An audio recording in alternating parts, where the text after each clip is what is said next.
Welcome back to the Dark Reading News Desk at RSA. Terry Sweeney here with Dark Reading, and joining me now is Kevin Fadaie, Regional Sales Manager for Embedded IoT Solutions with Swissbit. Kevin, welcome to the Dark Reading News Desk. Thank you. Thanks for having me. I appreciate you doing this. We are talking about FIDO security keys, of course, an authentication technology that's been around for years and years. Tell us a bit about what's happening in that market, especially with regard to what's happening in the attack surface that's focusing fresh attention in this space. Well, there are probably five main topics I'll highlight here. First one is the increase in phishing attacks and sophistication of social engineering. Phishing attacks are still a major threat, which it almost seems like we hear about daily in the news now, and passwords are inherently vulnerable to them. FIDO keys provide a much stronger form of authentication that can't be phished, and this is the highest form of phishing resistance in the market. Second would be the adoption of FIDO 2. The newer version of FIDO, FIDO 2, offers several advantages over the original U2F protocol and supports a wide range of authentication methods, including biometrics, like fingerprint scanning or facial recognition, and allows for completely passwordless logins. Then is general security awareness. There's a growing awareness of the importance of cybersecurity across all industries, and people are looking for better ways to protect their online accounts. FIDO keys offer a simple and easy to use way to add a strong layer of security. And also, since the inception of the FIDO standard and community, we've had strong major tech company support. Companies like Google, Microsoft, Apple, and Amazon are all behind the FIDO initiative. And last but not least would be the increase in regulations.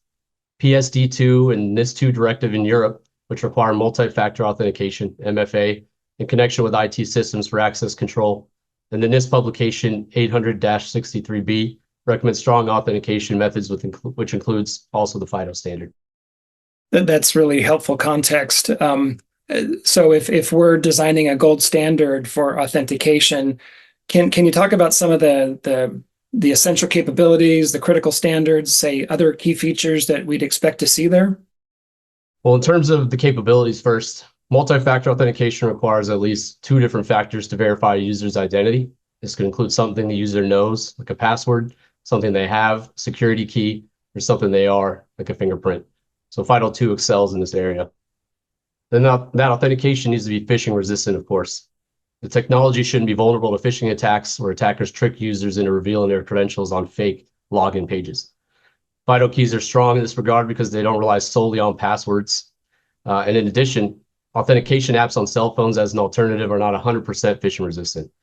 On top of that, some employees don't want to use their private smartphones for authentication in a professional context, nor do they want to accept business smartphones. Or even furthermore, sometimes these smartphones aren't even allowed into certain facilities.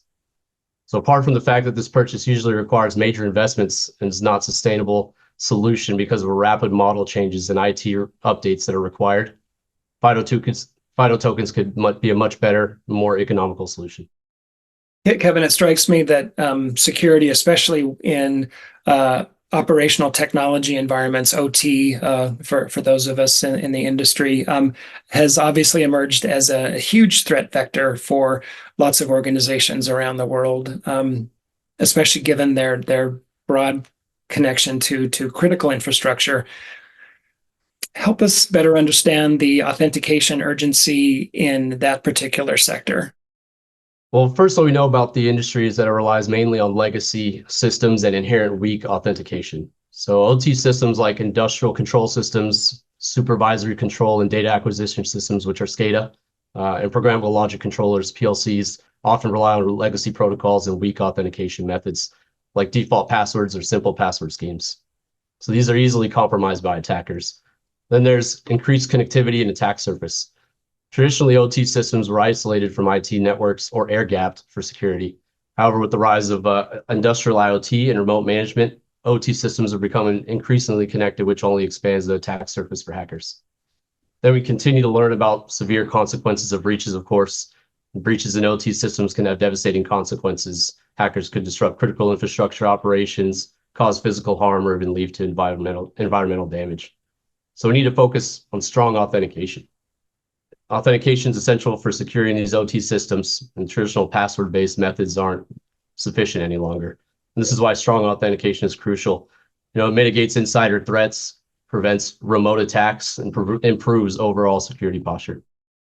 Swissbit has introduced the iShield Key Pro. Tell us a bit about that product and how it is differentiated from some of its competitors. Sure. Well, it's the latest and most advanced version of the iShield key family with support for logical access protocols such as FIDO2, U2F, time-based OTP, hash-based OTP, and PIV, but also physical access control protocols from companies such as HID, NXP MyFair, and Legic. It's offered in two form factors, one supporting USB-A and one supporting USB-C, but also in a wristband form factor for where this application is preferred. It will have the highest cryptographic certification with FIPS 140-3 Level 3. It's the highest certification for any FIDO token in the market right now. And it will be also, offered in a waterproof and robust industrial grade plastic shell, which protects against harsh environments, and it's all manufactured in our manufacturing facility in Berlin.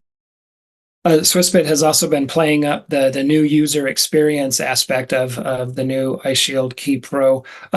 Talk about what that actually means and what users can expect there. Yeah, the iShield Key Pro supports a daily user journey from supporting, charging at an EV station, physical access to your building, logging into your workstation at work, signing documents online, and even allowing secure access to private bank accounts and other private cloud services, all from one security token.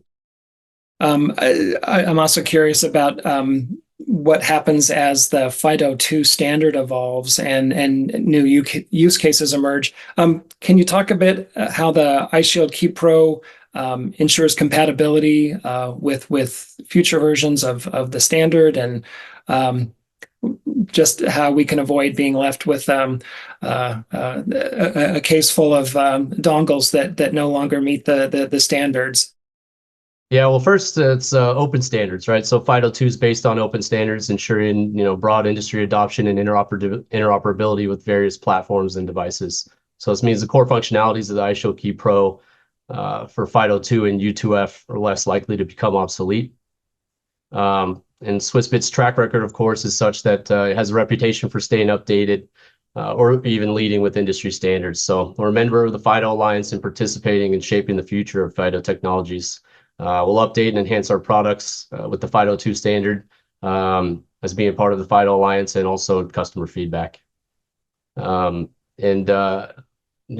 IT companies, the FIDO2 Alliance is driven by major IT companies around the world, right? So it promotes open industry partnerships and active member participation, to assure compatibility and value for everyone, really, other than the bad guys, of course. Kevin, some great insights here on authentication and what we can expect from Swissbit and the future. Thanks so much for joining us at the Dark Reading News Desk. Of course. Thanks for your time. Appreciate it. We've been talking with Kevin Fadaie of Swissbit. This has been Terry Sweeney for Dark Reading. Thanks for joining us for this News Desk segment. We'll see you next time.